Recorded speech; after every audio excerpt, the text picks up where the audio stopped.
The world ended in a scream of splintering wood and the shriek of panicked horses.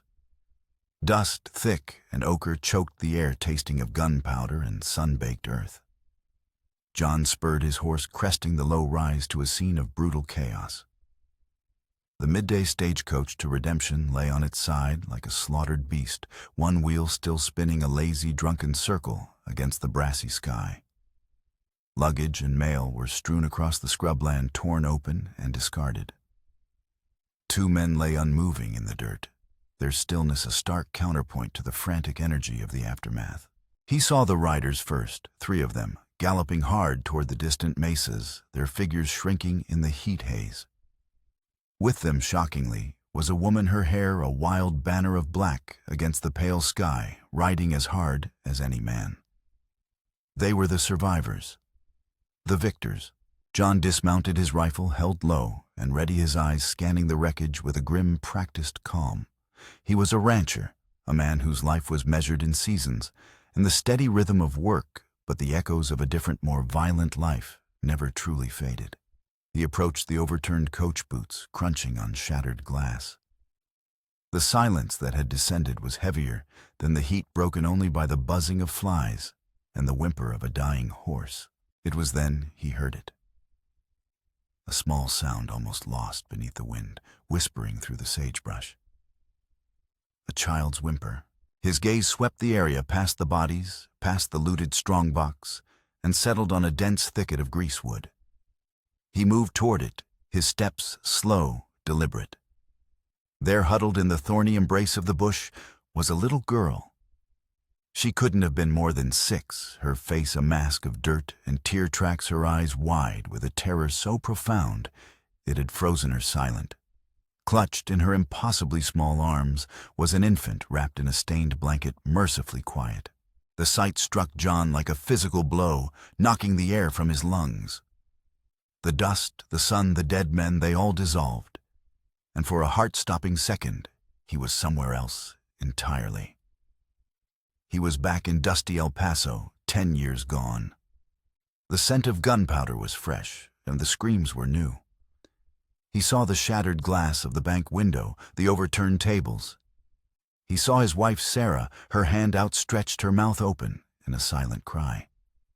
He saw his 4-year-old son Daniel, small and bewildered, standing just behind her. Then came the flash, the deafening crack of a pistol, and the world had collapsed into a nightmare from which he had never fully woken. His breath hitched, a ragged, painful sound in his throat. The memory was a phantom limb, an ache for a life amputated. He had built his ranch on the foundations of that grief, a fortress of solitude designed to keep the world and its capacity for loss at bay. Now this. A girl no older than his Daniel would have been holding her sister with a fierce, desperate protectiveness that mirrored the ghost of his own.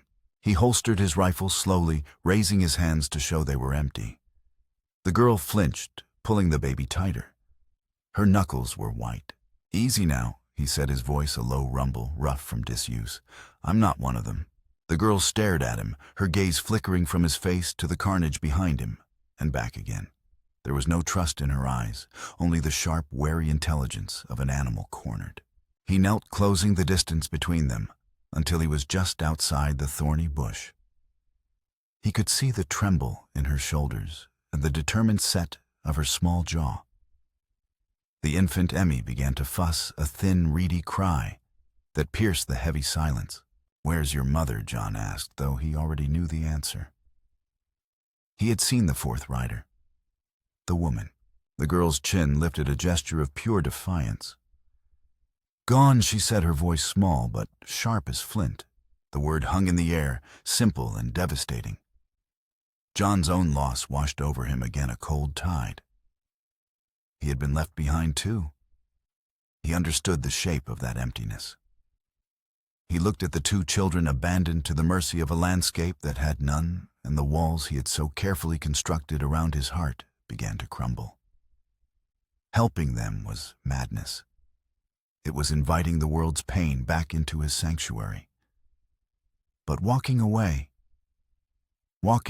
felt like burying his wife and son all over again. "My name is John," he said quietly, extending a hand palm up. My ranch is a few hours from here. There's water, a roof. The little girl Lily watched his hand, as if it were a coiled snake. We don't need your help. She snapped the words a shield she had clearly used before. But even as she said them, her arms sagged with the weight of her sister, and a fresh wave of tears welled in her eyes, turning the dust on her cheeks to mud. John didn't retract his hand. He simply weighted his presence as solid and unyielding as the ancient rock formations that dotted the plains. He was a man defined by grief and routine. But in that moment, watching this fierce, broken child, he felt the stirrings of a purpose he thought had died a decade ago. It wasn't pity. It was recognition. He was looking at a reflection of his own shattered world. And he could not turn his back. "I reckon you don't," he agreed softly, his voice gentle. "But the sun is high, and that little one needs shade. Let me help." Lily's gaze darted from John's face to the endless shimmering horizon. There was nowhere to run. There was nothing but this man, the dead, and the unforgiving sun. Slowly, hesitantly, she shifted the baby in her arms and took a single shuffling step out from the cover of the thorns. She didn't take his hand, but she had taken a step toward him. For John, a man who had stood still for 10 years, it was enough to make the world move again. The journey back to the ranch was a silent pilgrimage through a world painted in shades of rust and gold. The sun beat down, baking the hardpan earth until it cracked. Red sand glowed under the afternoon light, and the skeletal fingers of ancient cacti clawed at a sky of impossible blue.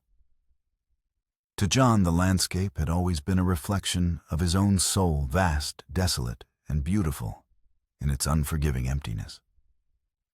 Now, with 2 small passengers, it felt different. The silence was no longer his own. It was filled with the soft breathing of the infant Emmy cradled in his arms and the tense, watchful quiet of the little girl Lily perched stiffly behind his saddle. Lily held onto the saddle horn with both hands, her small body rigid. Every so often, her gaze would sweep the horizon, as if expecting the riders to reappear. She was a sentry on duty, a 6-year-old soldier in a war she didn't understand. "Are we almost there?" she asked, her voice tight. It was the first thing she'd said since they left the wreck. "Almost," John replied, his tone even. "See where the mountains dip, my land starts there. Do you have a well?" "I do." "Is it deep?" "Deep enough." His answers were short, practical, stripped of anything unnecessary. It was how he spoke, how he lived. But Lily's questions weren't just for information. She was testing him, prodding at the edges of his silence, looking for weak spots. When he offered her a piece of jerky from his saddlebag, she stared at it for a long moment before taking it. "We don't need your help." She muttered the phrase, her mantra, her shield. But she ate the jerky, chewing, with a slow, deliberate hunger. As the sun began its descent, casting long, distorted shadows across the plains, the town of Redemption appeared in the distance, a small collection of wooden buildings huddled by a shallow creek. It was little more than a smudge on the horizon, but it was the closest thing to civilization for 100 miles. John knew he needed supplies, milk for the baby clothes that weren't rags for the girl. He turned his horse toward the town, a knot of unease tightening in his stomach. He hadn't sought company in years, and he wasn't about to start. The main street was quiet. A few men lingered on the porch of the saloon, their conversation ceasing as John rode in. Heads turned, eyes narrowed. He was a familiar, if distant figure to them, the solitary rancher, who kept to himself, a man shadowed by a tragedy the town still whispered about. But the sight of him with 2 strange children was an anomaly, a disruption to the established order of things. He dismounted in front of Martha's general store, the bell above the door chiming a cheerful, dissonant note. The air inside smelled of coffee beans, cured leather, and dust. Martha, a woman whose sharp features were softened by knowing eyes, stood behind the counter, wiping it down with a damp cloth. She was as much a fixture of Redemption as the church steeple, and little happened that she didn't know about. She took in the scene with a single sweeping glance, John's grim expression, Lily's defiant stance, and the sleeping infant in his arms. Her eyebrows shot up. "John, didn't expect to see you before the first frost. Looks like you've acquired some company." "Need milk?" John said, ignoring the question in her tone. "And clothes. For them." Martha's gaze softened as she looked at the girls. She came around the counter, her movements brisk but gentle. "Well, heavens. Where did these two spring from?" "Stagecoach. It was hid out past the fork." The store went quiet. A couple of women who had been examining bolts of calico stopped and turned their expressions a mixture of shock and morbid curiosity. "The noon stage," Martha breathed. "Was anyone?" "2 guards." "Gone." John said, his voice flat. He offered no more details. The whispers started immediately rustling through the store like dry leaves. While Martha bustled about finding a bottle and a can of condensed milk, she spoke in a low voice, meant only for him. "Sheriff Miller was just in here. Said he got word from a telegraph writer. A real nasty business. They're saying it was Black Creek Gang." John's jaw tightened. The Black Creek Gang was known for brutality, not for leaving witnesses. Martha finished wrapping a few small dresses and a sturdy pair of shoes. As John paid, she placed a hand on his arm, her touch surprisingly firm. "You're a good man, John, taking them in. But folks will talk. A man alone. It ain't proper, they'll say." "Let them," he said, his voice low. He knew she was right. His act of compassion would be twisted into suspicion by the town's unforgiving gossip. Just as he was about to leave, the door swung open and Sheriff Miller filled the frame. He was an older man, his face a roadmap of sun and worry, a silver star pinned to his worn leather vest. He was pragmatic, fair, and tired. "John," he said, his eyes immediately finding the children, "Martha told me you were at the wreck. Anything to add to what the telegraph said?" 4 riders got away. 3 men, 1 woman, John reported his account as sparse as his conversation. The sheriff nodded, his expression grim. "That fits. We've been hearing whispers about a woman working with the Black Creek boys, calling herself Ilara." He looked from John to the girls, a flicker of pity in his eyes. "What are you going to do with them, John?" "Take them home." John said the words, feeling both strange and absolute on his tongue. Sheriff Miller sighed, rubbing the back of his neck. "You know what you're taking on. Your place. It hasn't heard a child's laughter in a long time." The words were meant with kindness, but they landed like a punch, a reminder of the silence he had curated. John simply nodded, gathered his supplies, and guided Lily out the door. The whispers of the town followed him, clinging to his back like burrs. He settled the girls on his horse and rode out of Redemption, heading toward the growing shadows of the mountains and the profound isolation of his ranch. He didn't look back. Later that night, after the children were asleep in the small, dusty spare room, John sat on his porch, staring into the vast, star-dusted darkness. The familiar quiet of his home felt different now, charged with the presence of others. It was no longer a peaceful emptiness, but a space waiting to be filled. He reached into his pocket and pulled out a small object he'd found half buried in the dirt near where Lily had been hiding. It was a wooden bird, intricately carved from a piece of dark polished wood, its wings swept back as if in mid-flight. He'd picked it up on instinct, a small, solid piece of a chaotic puzzle. He had a feeling it was important. He just didn't know why yet. The house behind him was quiet, but for the first time in a decade, it didn't feel empty. It felt expectant, and that scared him more than any gang of outlaws. A week later, a U.S. Marshal rode into Redemption, bringing the weight of federal law to the small, dusty town.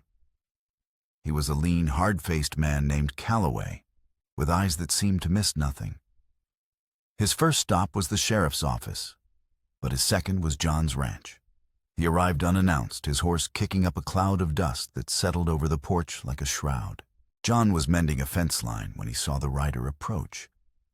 He watched his expression unreadable as the marshal dismounted and tied his reins to the post.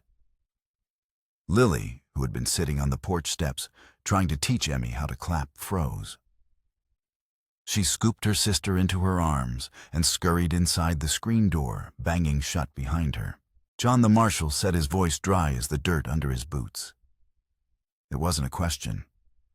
"I'm Marshal Calloway. Sheriff Miller said you were the first one at the stagecoach wreck." John nodded, leaning his shovel against a fence post. He wiped his hands on his trousers and waited. He wasn't a man to offer information freely. "I need your account of what you saw," Calloway said, pulling out a small notebook. "Everything. The bodies, the tracks, the riders you saw leaving." John gave him the same stoic, minimal report he'd given the sheriff.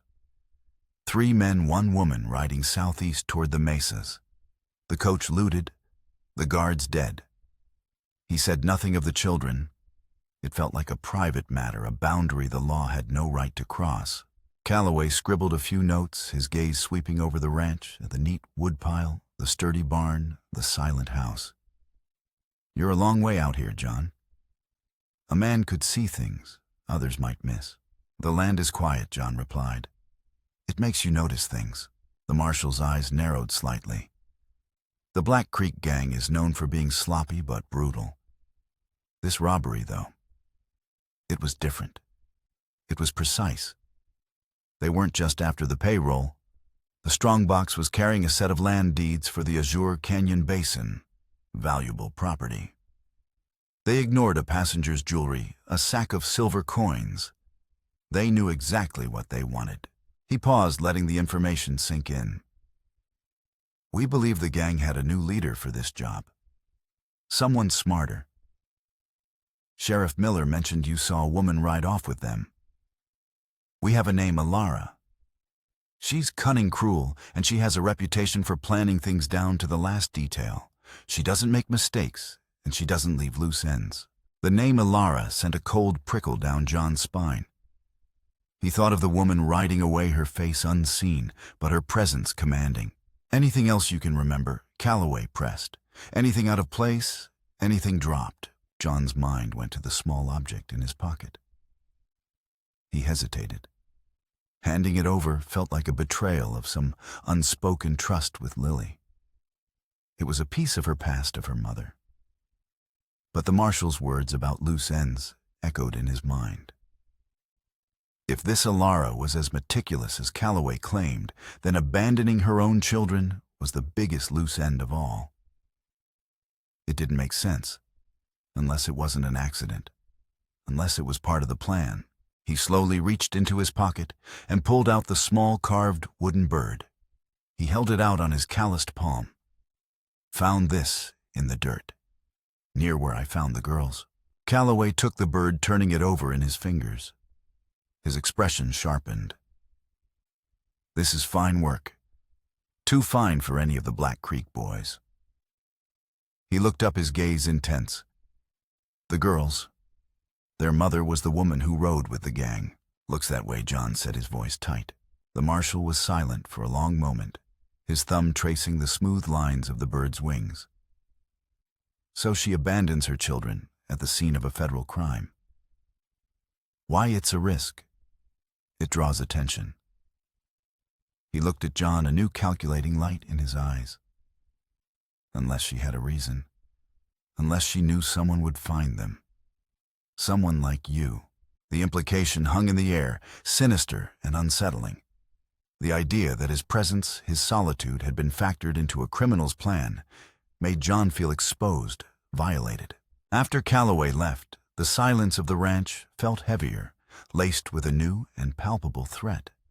That evening, as John sat by the fire, watching Lily rock Emmy to sleep, he laid the wooden bird on the table.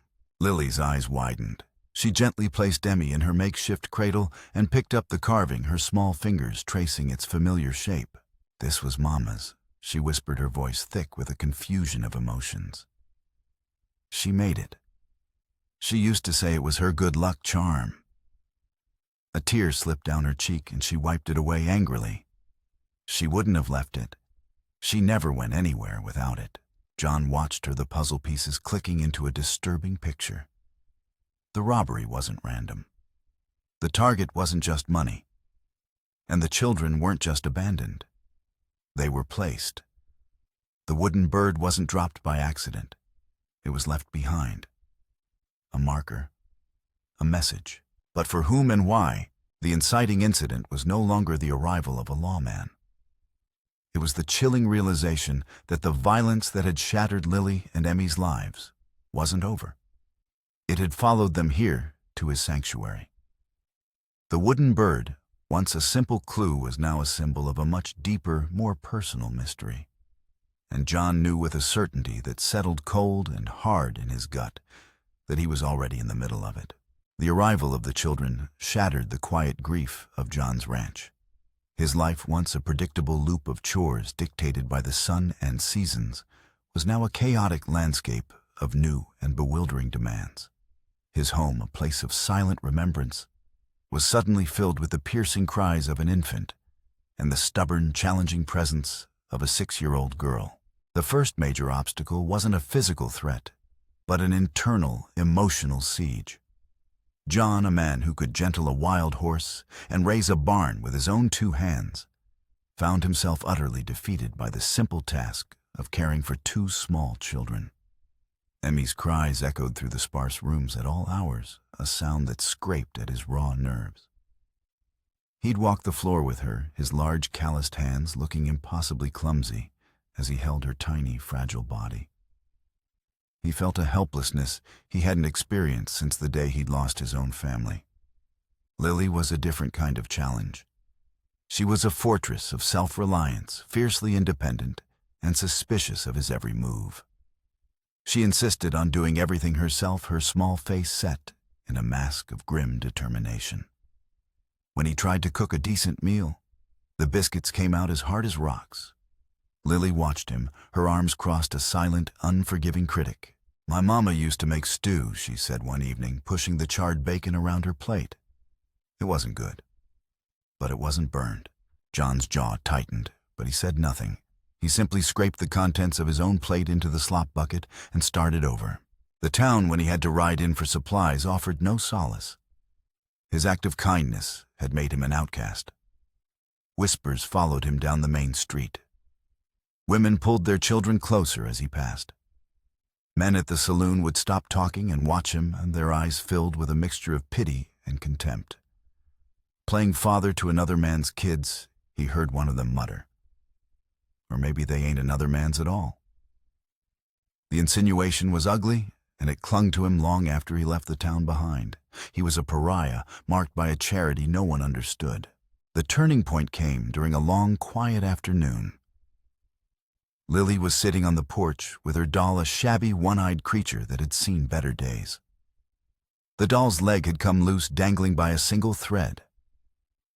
Lily was trying to fix it with a large, clumsy needle she'd found in a tin, her frustration mounting with every failed attempt. Tears welled in her eyes, but she refused to let them fall. John watched her from the doorway for a long time. He remembered his wife Sarah sitting in that same spot, her fingers nimble, as she mended a tear in Daniel's shirt. The memory was a sharp, sweet ache. He stepped onto the porch and sat down on the steps beside Lily, not saying a word. He held out his hand. She hesitated, clutching the doll protectively, her gaze narrowed with suspicion. "I know how to stitch leather," he said, his voice quiet. "Cloth isn't so different." She stared at his large, rough hands, scarred from years of work, with wire rope and wood. They looked incapable of any delicate task. But then she looked at his eyes, and she saw not pity, but a quiet understanding. Reluctantly, she handed him the doll. John took it as carefully as if it were made of glass. He threaded a smaller needle from his saddle-mending kit with a practiced, steady hand. His stitches were slow and deliberate, not as neat as a woman's might be, but strong and even. He worked in silence, the only sound the soft pull of thread through fabric and the distant call of a hawk circling overhead. Lily watched, mesmerized. She saw the way his brow furrowed in concentration, the gentleness with which he handled the small, tattered doll. He wasn't just fixing a toy. He was mending something broken. When he was finished, the doll's leg was securely attached. He handed it back to her. "It'll hold," he said. Lily took the doll, running her fingers over the new stitches. She looked up at him, the hard defensive shell around her cracking just a little. "Thank you," she whispered, the words barely audible. It was the first time she had thanked him for anything. That evening, a fragile truce settled over the small ranch house. As John was banking the fire for the night, Lily approached him, holding out a small, slightly misshapen biscuit she had made herself from the leftover dough. It was still warm. He took it, his throat tight. He ate it in 2 bites. It was dense and salty, but to him, it tasted better than anything Martha sold at the general store. "It's good," he said, and he meant it. A small, hesitant smile touched Lily's lips. In that moment, the ranch house felt less like a place of silent grief and more like a home. The 3 of them, a broken man, a defiant girl, and a helpless infant, were a fragile, unlikely constellation. They were beginning to heal each other's loneliness, building a fragile bond in the face of the world's judgment and the gathering shadows of an unknown threat. The need to protect the girls became a quiet obsession for John, a purpose that pulled him from the mire of his grief. The marshal's words about Alara echoed in his mind. She doesn't leave loose ends. The abandoned children were a loose end, and John knew she would eventually come back to tie it. Driven by this certainty, he began his own investigation. He rode out to the site of the stagecoach, attacked the grim tableau, now picked clean by scavengers. The coach had been hauled away, the bodies buried, but the land held memories. John was a man who knew how to read the earth. He dismounted and walked the ground, his eyes scanning for details the lawmen might have missed. He found them a set of tracks, partially obscured but distinct, leading away. Not with the main group, but north, toward the abandoned silver mines in the foothills. It was a faint trail one a less experienced tracker would have overlooked. He followed it for miles, the sun beating down on his back. The tracks led him to an old dilapidated mining camp, its shacks leaning like tired old men. The place felt dead, but there was evidence of recent use, a fresh fire pit, discarded food tins, and the faint scent of cigar smoke. In the dirt near the assayer's ruined office, he found what he was looking for. Scattered on the ground were fragments of a burned metal lockbox, and beside it, missed by the outlaws, lay a single, half-burned document. John picked it up carefully. Most of it was ash, but a few words were still legible. Sarker, deed to Azure Canyon Basin South Parcel. The marshal had been right. They weren't after money. They were after land. Specifically the land that bordered his own ranch on 3 sides. If someone owned the Azure Canyon Basin, they would control the only year-round water source in the region. They could effectively starve his ranch out, forcing him to sell for pennies on the dollar. The robbery wasn't just a robbery. It was a strategic move in a larger game. He brought his findings to Sheriff Miller. The old lawman listened patiently, his fingers steepled under his chin. He looked at the burned fragment of the deed and sighed a long, weary sound. "This is getting bigger than a stagecoach robbery," John Miller said. "This Ilara, she's playing for keeps. You need to stay out of it. You've got those girls to think about now. Let the marshals handle it." "The marshals aren't here," John countered, his voice low and firm.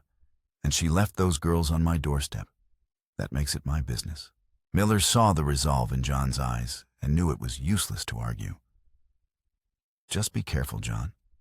A man with something to lose is a man with a target on his back."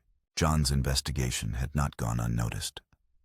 A few days later, a woman arrived in Redemption.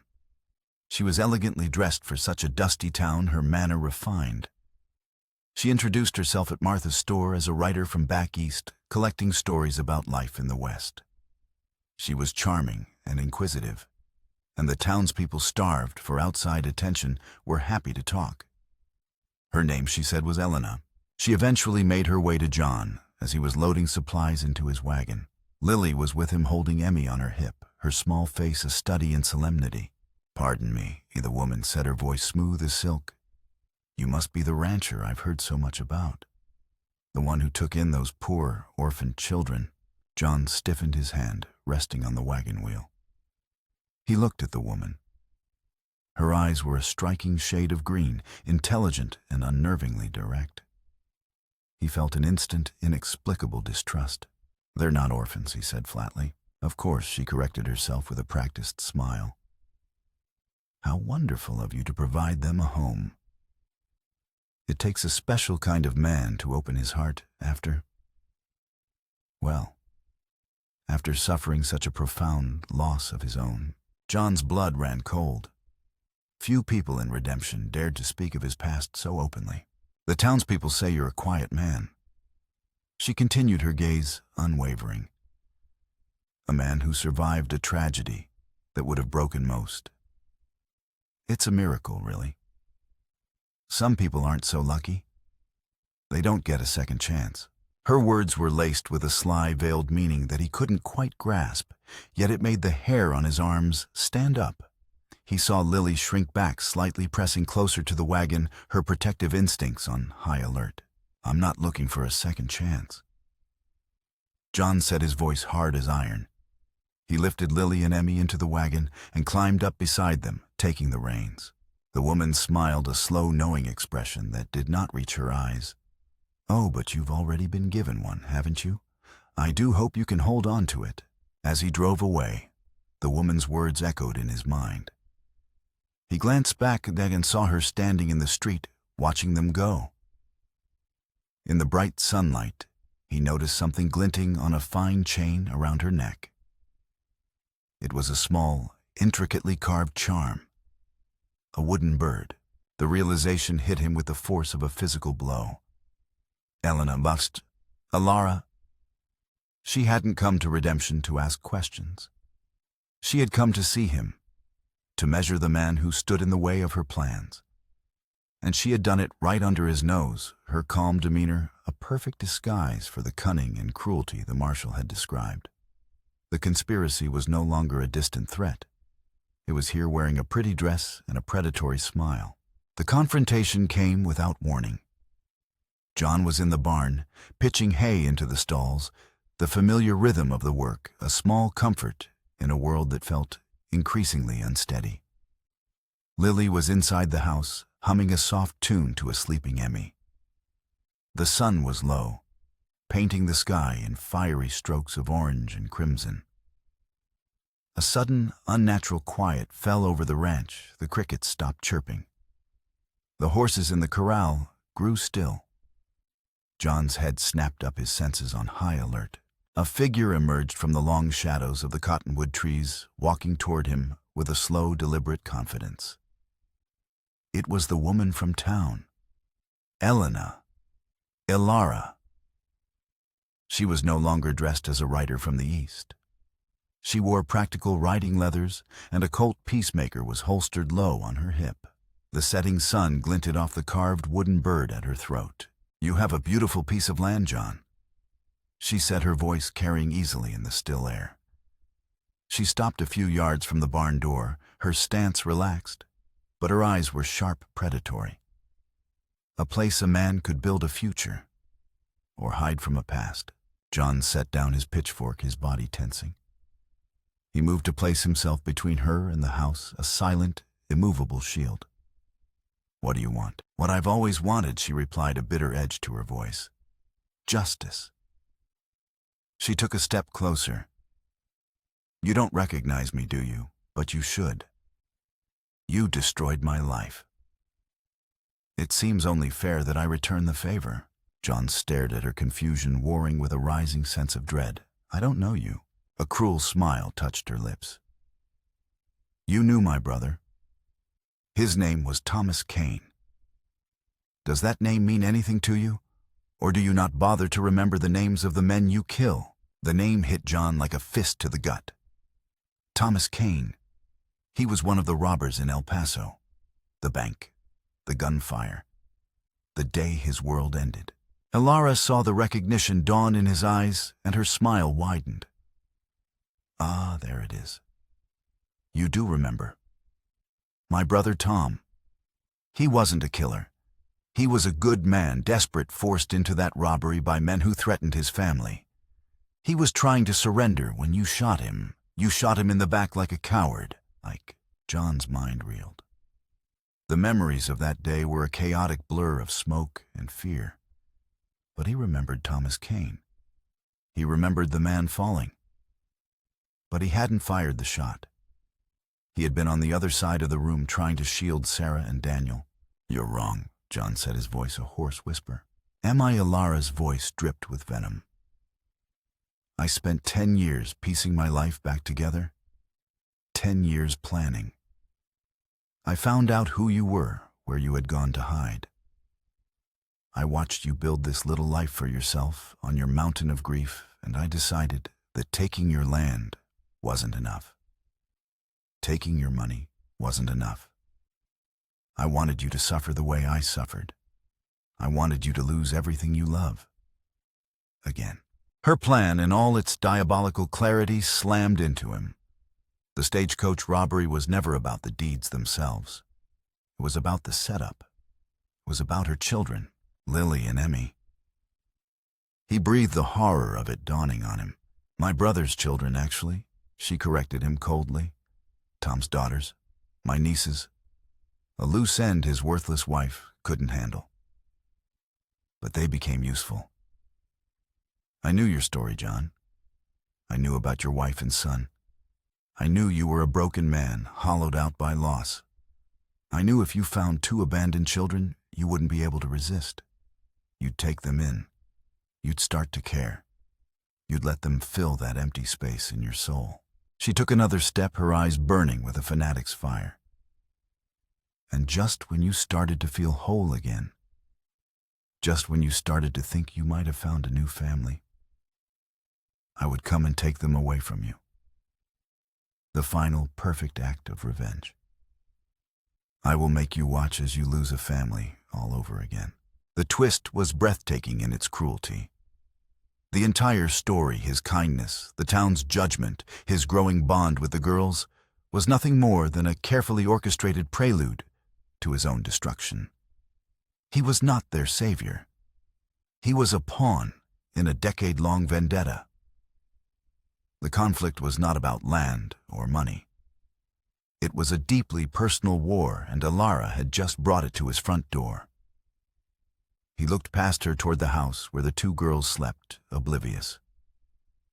They were not just children he was protecting.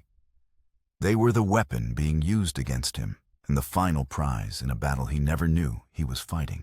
The revelation left John staggering, his world tilted on its axis.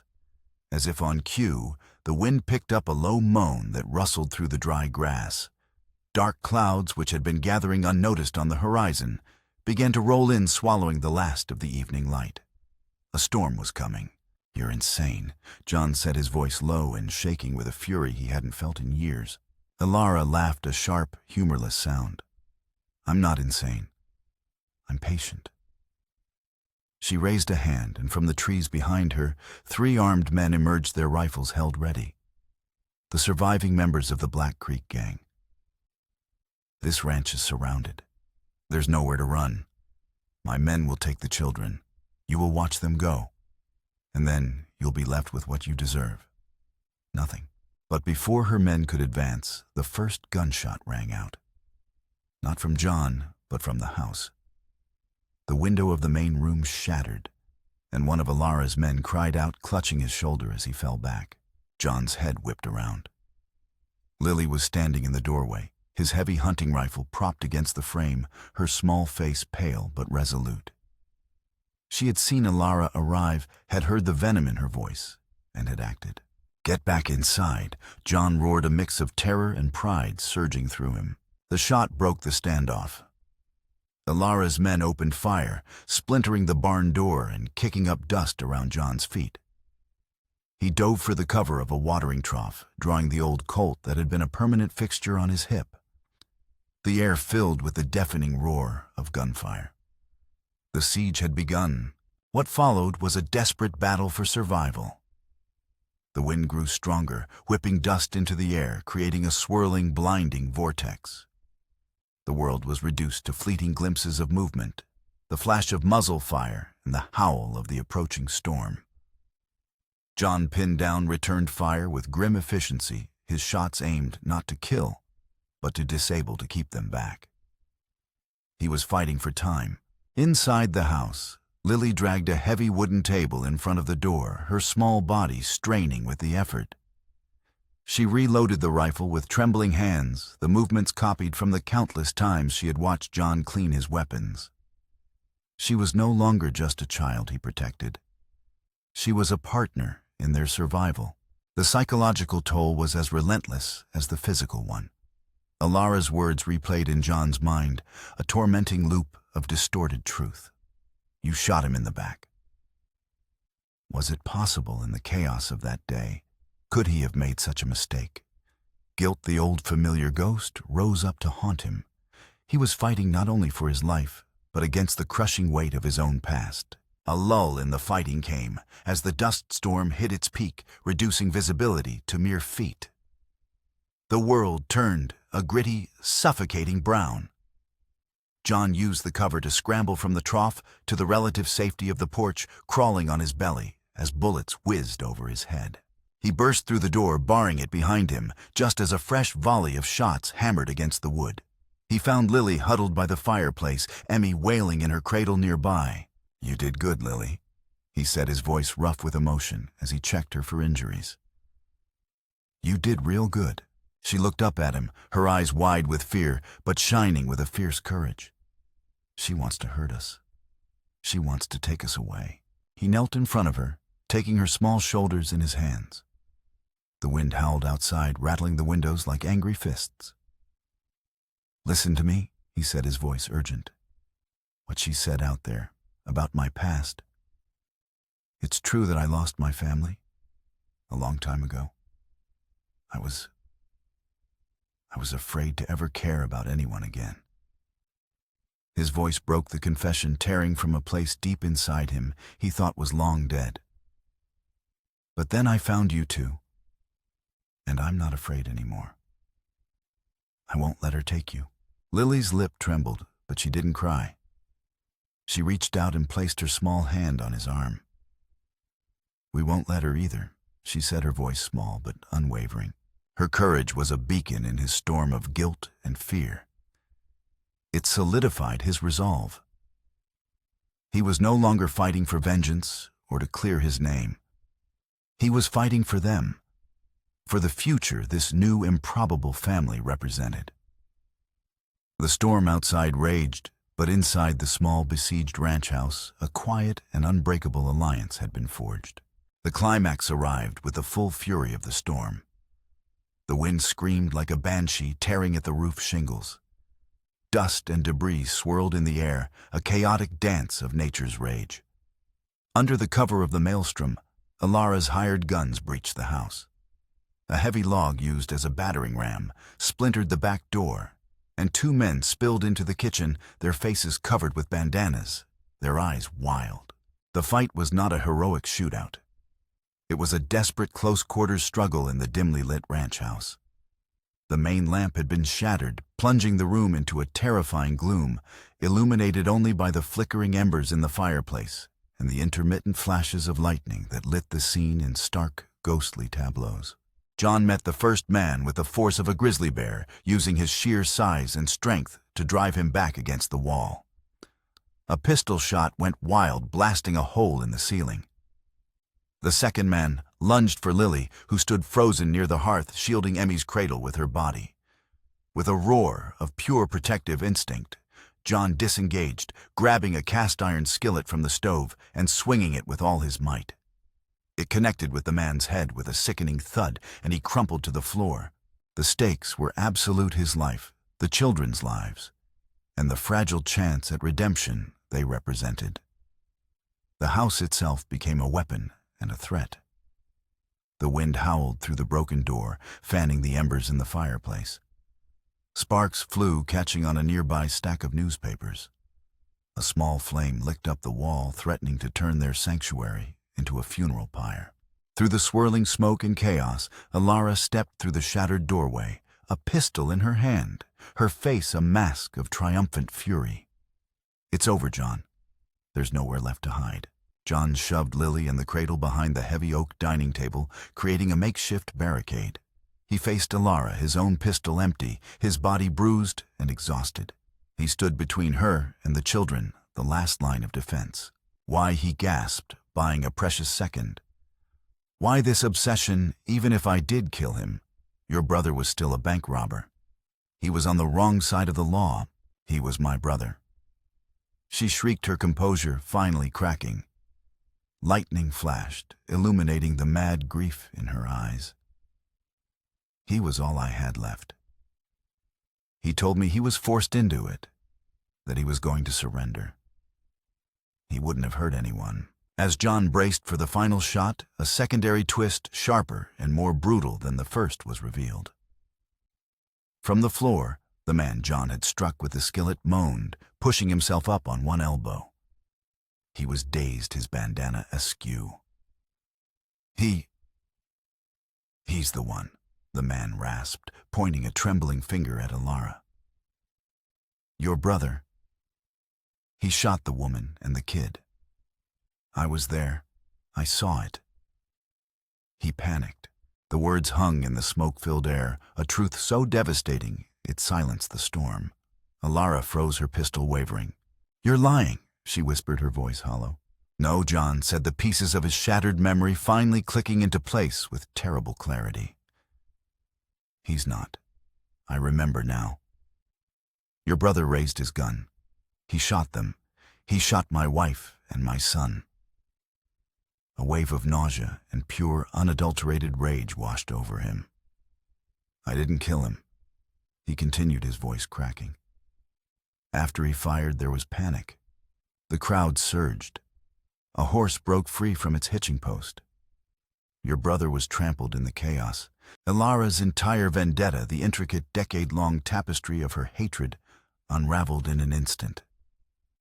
It was all built on a self-serving lie, a fiction she had created to absolve the memory of her brother, to give her grief a noble cause instead of a shameful one. She stared at John, her face crumbling as the foundation of her world turned to dust. In that moment of shock, John lunged, knocking the pistol from her grasp. It skittered across the floorboards. He had her. Disarmed, defeated, her great revenge, a pathetic, empty delusion. He pinned her against the wall, his hands closing around her throat. The choice was his. He could kill her. He could take his revenge for Sarah, for Daniel, for the hell she had put him and these children through. Justice, raw and immediate, was in his hands. But then, through the smoke, he saw Lily. She was peering over the edge of the table, her eyes wide, fixed on him. She wasn't crying. She was just watching, her small face filled with a terrible, knowing gravity. In her eyes, he saw not a demand for vengeance, but a plea. A plea to be the man who mended dolls, not the man who broke people. A plea to end the cycle of violence, not to perpetuate it. His grip loosened. The rage receded, replaced by a profound, aching sorrow. He looked at the pathetic, broken woman in his hands and saw not a monster, but another victim of the same tragedy that had shattered his own life. Just as he stepped back, the sound of shouting erupted from outside, followed by a volley of gunshots. The storm broke, and through the haze of rain and smoke, Sheriff Miller and a posse of men from Redemption charged into the yard. Martha, her face grim, had ridden for help the moment she'd heard the first shots echo from the direction of the ranch. The fight was over. John stood panting in the middle of his ravaged home, the smell of smoke and rain filling his lungs. Lily's silent, watching eyes, his anchor in the chaos. He had made his choice. The falling action began with the quiet efficiency of the law. Sheriff Miller took a disoriented and sobbing Alara into custody, her grand vendetta collapsing into a litany of exposed lies. Her remaining hired gun surrendered without a fight, his confession confirming the truth of what had happened in El Paso all those years ago. John was not a killer. He was a victim twice over. As the posse rounded up the outlaws, the people of redemption who had arrived armed and ready for a fight saw the scene with new eyes. They saw the bullet-riddled walls of the ranch house, the smoldering fire that John and Miller were hastily beating out, and the two small children huddled safely behind a table. But most of all, they saw John not as a strange and suspicious loner, but as a man who had stood his ground to protect a family he had chosen. The town's judgment, which had been a constant whispering presence, evaporated in the rain-washed morning air. The change was not spoken, but shown. Martha arrived first, her wagon laden with blankets, food, and a new lantern. She said nothing, simply started cleaning up the mess, her brisk actions a form of apology and support. Soon after, other men from town appeared carrying tools and lumber. Without being asked, they began to repair the broken door patch, the walls, and replace the shattered windows. The community, which had once cast him out, was now literally helping him rebuild his home. John stood on the porch watching them work, a strange and unfamiliar feeling swelling in his chest. It felt like acceptance. He found Lily sitting on the top step watching the sunrise paint the clean-swept sky. The storm had passed, leaving the world looking fresh and new. Emmy was asleep inside her peaceful breaths, a testament to the safety that had been so violently fought for. John sat down beside Lily, the wood cool beneath him. They watched in comfortable silence for a long time as the sounds of hammering and sawing filled the air. The ranch was healing, and so it seemed were they. "They're fixing our house," Lily said quietly, her voice full of wonder. John nodded, his throat tight. "Yes, they are." He turned to look at her, at this small, fierce girl who had shown more courage than most men he knew. She had been the catalyst for everything, the disruption of his grief, the target of a madwoman's revenge, and ultimately, the reason for his salvation. "Lily," he began, his voice rough with emotion, "I'm not your pa. I know that. But if you'd let me, I'd like to be. I'd like to adopt you and Emmy, to make this your home for good."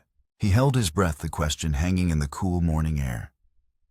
He expected tears, or perhaps a torrent of questions.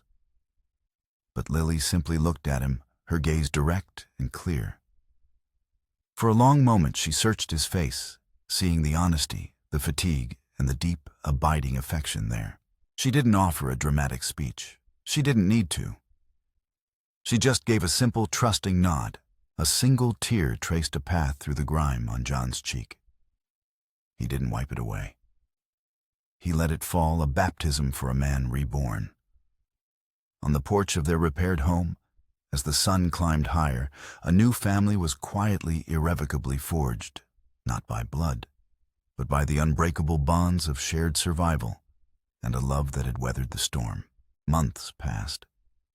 The harsh lines of autumn softened into the deep peace of winter, and then gave way to the tentative green of spring. Life at the ranch found a new rhythm, one marked not by the silent rituals of grief, but by the cheerful cadence of a family. The house, once a hollow echo of loss, was now filled with Emmy's gurgling laughter and Lily's bright, inquisitive voice. John's own silence had changed too. It was no longer the quiet of emptiness, but the comfortable quiet of contentment. The resolution of their violent past had settled over them like a soft blanket of snow. Alara, her lies and delusions exposed, was sentenced to a long prison term far to the east. The town of redemption, its conscience pricked, had embraced its unlikely new family. Visits from Martha were frequent, and even Sheriff Miller would occasionally ride out, not on official business, but to share a cup of coffee and watch Emmy take her first wobbly steps. The whispers had been replaced by respectful nods. One clear spring evening, as the last rays of sunlight streamed through the clean windows of the main room, John knew it was time for a final symbolic act of closure. He walked over to a heavy wooden chest that had remained shut for 10 years. Opening it, he breathed in the faint, faded scent of lavender and old memories. He reached inside and took out a small, worn silver locket. For years he had kept it hidden away, a painful relic of a life he could not bear to look at. The grief had been too sharp, the memory too consuming. Opening it now, he gazed at the tiny sepia-toned photograph inside his wife Sarah, her smile radiant, and his son Daniel, a mischievous 4-year-old with his father's eyes. The ache was still there, a dull, familiar throb, but it no longer threatened to drown him. It was a part of him, a scar that testified to a love that had been real and true.